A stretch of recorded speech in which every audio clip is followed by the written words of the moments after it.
हाय। Hello, हम तुम्हारा ही wait कर रहे थे। मैं रिया हूँ और ये है मेरी बचपन की सबसे प्यारी दोस्त रूही। हाय। हाँ ठीक है, आओ पहले खाना खा लो। अरे यहाँ तो सिर्फ 3 ही कुर्सियाँ हैं। अब रूही कहाँ बैठेगी? रूही यहाँ आकर इस कुर्सी पर बैठो। थैंक यू रिया। अरे रूही, ये तो तुम्हारी पसंदीदा डिश है ना, लो खाओ। हमें खाना खिलाने के लिए बहुत बहुत शुक्रिया। आज का खाना थोड़ा तीखा है ना? अरे आन्या, देखो रूही तुम लोगों को धन्यवाद कह रही है। ओ वेलकम, मैंने सुना नहीं। तुम्हें नहीं लगता रिया रूही को कुछ ज्यादा भाव दे रही है? अरे कोई बात नहीं, उनका रिश्ता गहरा है, हमें इज्जत करनी चाहिए। क्या तुम लोग भी हमारे साथ चलना चाहोगी? नहीं, हमें नहीं जाना। अच्छा अब हम चलते हैं। क्या हमें रिया का पीछा करना चाहिए? हाँ चलो चुपके से चलते हैं, उन्हें पता नहीं चलना चाहिए।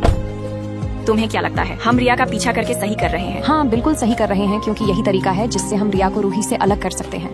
तुम्हें सामने दिख नहीं रहा था क्या? तुमने मेरी दोस्त पर पानी गिरा दिया। माफ कीजिए मैम, मुझसे गलती हो गई। अरे रिया रहने दो। ठीक है, लेकिन आगे से ध्यान रखना और यह लेकर जाओ, मेरी दोस्त धनिया नहीं खाती। आगे से मैं पूरा ध्यान रखूंगा कि ऐसा दोबारा ना हो। मैंने फैशन कंपटीशन में अपना और रूही का नाम दे दिया है। तुम में से कौन आना चाहता है? मैं और आन्या दोनों आएंगे। कंपटीशन में सिर्फ 3 लोग जा सकते हैं, ऐसे तो एक इंसान ज्यादा हो जाएगा। रूही को मतलब? आन्या तुम ऐसे कैसे बोल सकती हो? हमने पहले ही अप्लाई कर दिया था। रिया क्या रूही सच में यहाँ है भी? आन्या ये तुम क्या बोल रही हो? अरे रूही, रूही रिया होश में आओ, रूही तुम्हारे साथ कभी थी ही नहीं। जब तुम रूम में आई तब भी तुम अकेली आई थी, और जब हम खाना खा रहे थे तब भी वहाँ कोई नहीं था, और उस दिन शॉपिंग मॉल के ट्रायल रूम में भी कोई नहीं था। अरे रुको, अंदर मेरी फ्रेंड कपड़े चेंज कर रही है। लेकिन अंदर तो कोई नहीं है। तुम पागल हो क्या? तुम्हें मेरी फ्रेंड दिखाई नहीं दे रही? ये सब क्या है? लगता है ये लड़की पागल है। उस दिन रेस्टोरेंट में भी रूही तुम्हारे साथ नहीं थी, तुम वहाँ भी अकेली थी। वो सब तुम्हारा एक वहम था। क्या? तो क्या सच में मैं अकेली हूँ? ये देखो फोटो जो हमने तुम्हें सच्चाई दिखाने के लिए खींचे हैं। क्या ये कैसे हो सकता है? इन फोटो में से रूही कहाँ है? रिया, वार्डन ने हमें सब कुछ पहले ही बता दिया था। तुम दोनों रिया की रूममेट्स हो ना? जी मैम, लेकिन हम कभी मिले नहीं हैं। मैं उसकी माँ हूँ। मुझे तुम्हें एक दुखद खबर देनी है। रिया की बचपन की दोस्त रूही अब इस दुनिया में नहीं रही। उस हादसे का असर रिया पर आज भी है। उसे अक्सर लगता है कि रूही अब भी उसके आसपास ही है, इसलिए प्लीज मेरी बेटी का ध्यान रखना। मैम आप फिक्र मत कीजिए, हम रिया का अच्छे से ख्याल रखेंगे। तुम्हारा यह एहसान मैं कभी नहीं भूलूंगी बेटा। बहुत बहुत धन्यवाद। चीयर्स, थैंक्स मेरा साथ देने के लिए। ये रूही की फेवरेट जगह है। अब तक रूही तुम्हारे साथ रही है, अब उसकी जगह तुम्हारे साथ रहेंगे। Excuse me. जी सिस्टर बोलिए। मेरा बच्चा बहुत देर से मूव नहीं कर रहा था, लेकिन तुम्हारी आवाज सुनकर किक कर रहा है। ऐसा लगता है मानो तुमसे कोई पुराना रिश्ता हो। हाँ, अगर मेरी बेटी हुई तो मैं उसका नाम रूही रखूंगी। दोस्तों लाइक सब्सक्राइब करके कमेंट में अपनी प्यारी बेस्टी का नाम बताओ।